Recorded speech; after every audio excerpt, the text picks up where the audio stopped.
வணக்கம். ஜானாஸ் குக்கிங்கில் உங்களை வரவேற்கிறதுல மிக்க மகிழ்ச்சி. இன்றைக்கி நம்ம பார்க்க போகிறது நாட்டுக்கோழி, வறுத்தரைச்ச நாட்டுக்கோழி குழம்பு. அதுக்கு தேவையான பொருள்லாம் என்னென்னு பார்த்துடலாம். 1 கிலோ சிக்கன் நல்லா வாட்டி மஞ்சள் போட்டு கழுவி சுத்தம் பண்ணி வச்சுருக்கோம். அதுக்கு மசாலாலாம் என்னென்னு பார்த்துடலாம். ஒரு 1/2 ஸ்பூன் மஞ்சள் பொடி எடுத்துருக்கோம். ஜீரகம் 2 ஸ்பூன் ஜீரகம், 1/2 ஸ்பூன் சோம்பு, மிளகு ஒரு 1/2 ஸ்பூன் மிளகு, 4 ஸ்பூன் மல்லி, மிளகா வத்தல் ஒரு 12 மிளகா வத்தல். இது எல்லாத்தையும் நம்ம எண்ணெயில் போட்டு வறுத்து எடுத்துக்கிற போகிறோம். ஒரு சின்ன துண்டு பட்டை, 2 ஏலக்காய், 4 கிராம்பு, ஒரு 7-8 பல் பூண்டு, ஒரு பெரிய துண்டு 2 துண்டு இஞ்சி பொடியாக நறுக்கி வச்சுருக்கேன்.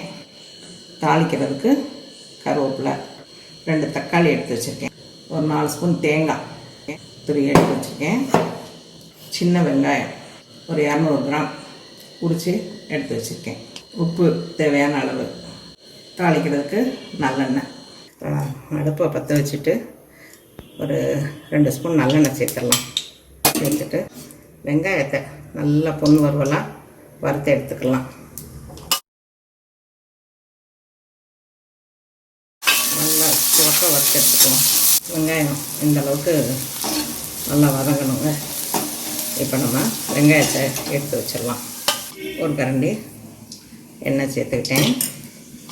அதுலேயே நம்ம மிளகாயை சேர்த்து வறுத்துடலாம். அதோட மல்லியை சேர்த்துடலாம். மல்லி கொஞ்சம் மிளகாயை வறுத்தோடனே இந்த சோம்பு, சீரகம், மிளகு இதையும் சேர்த்து நம்ம நல்லா வறுத்துட்டு கருகாமல் அதே நேரம் நல்லா வறுபடணும். எடுத்து வச்சுருக்க தேங்காயும் சேர்த்துடலாம். இதையும் கொஞ்சம் வறுத்து எடுத்துட்டு நம்ம ஆற வச்சு மிக்சியில் சேர்த்து அரைச்சிடலாம். மிக்சியில் இந்த பட்டை, கிராம்பு, ஏலக்காய் சேர்த்தாச்சு. அதோட இஞ்சி இதையும் சேர்த்தாச்சு. அதோட வறுத்த மசாலா ஆறிடுச்சு. அதையும் நம்ம இதில் சேர்த்துடலாம். சேர்த்து இப்போ நல்லா நைஸாக அரைச்சிக்குவோம்.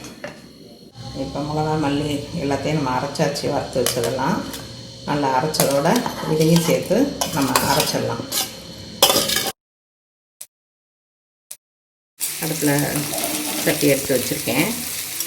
அதில் 2 ஸ்பூன் நல்லெண்ணெய் ஊற்றிக்கிறேன். ஊற்றி எண்ணெய் காஞ்ச உடனே இந்த சிக்கன் அடுப்பில் போட்டு சேர்த்துடலாம். சேர்த்து நல்லா வதக்கலாம். சிக்கன் அடுப்பில் போட்டிருக்கேன்.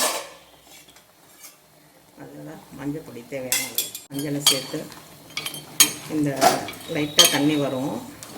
இதிலையே வேகட்டும். நல்லா இந்த குக்கர்லலாம் போட தேவையில்லை. வாட்டுனதுனால அதிலையே பாதி வெந்திருக்கும். அதனால் இதை நம்ம லகான் கோழி மாதிரி போட வேண்டியதில்லை குக்கரில்.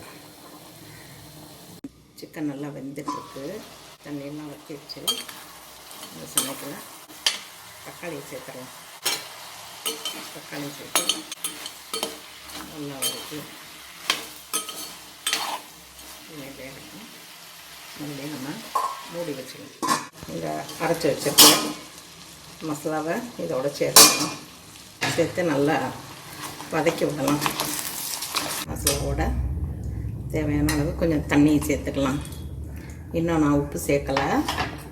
இன்னும் கொஞ்சம் நேரம் வேகட்டும். அதுக்கப்புறம் நம்ம உப்பு சேர்த்துக்கலாம். இல்லைன்னா சிக்கனில் கொஞ்சம் வேகாத மாதிரி இருக்கும். நம்ம டைரெக்டாக சட்டியில் வச்சுருக்கோம். அதனால் குழம்பு ரெடி ஆகிடுச்சு.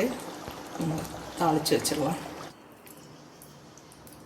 ஒரு 1/2 ஸ்பூன் நல்லெண்ணெய் ஊற்றிருக்கேன்.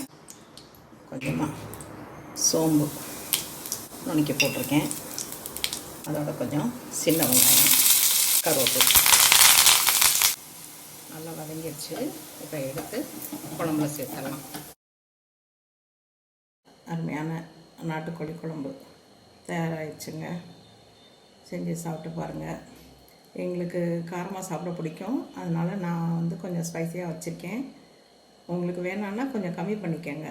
நல்லா நல்லா டேஸ்ட்டாக நல்லா காரசாரமாக நல்லாயிருக்கு. இது மாதிரி செஞ்சு சாப்பிட்டு பாருங்கள். சாப்பிட்டு பார்த்துட்டு உங்களோட கமெண்ட்ஸ் எல்லாம் எனக்கு போஸ்ட் பண்ணுங்கள். மறுபடி நான் இன்னொரு ரெசிபியில் உங்களை சந்திக்கிறேன். நன்றி, வணக்கம்.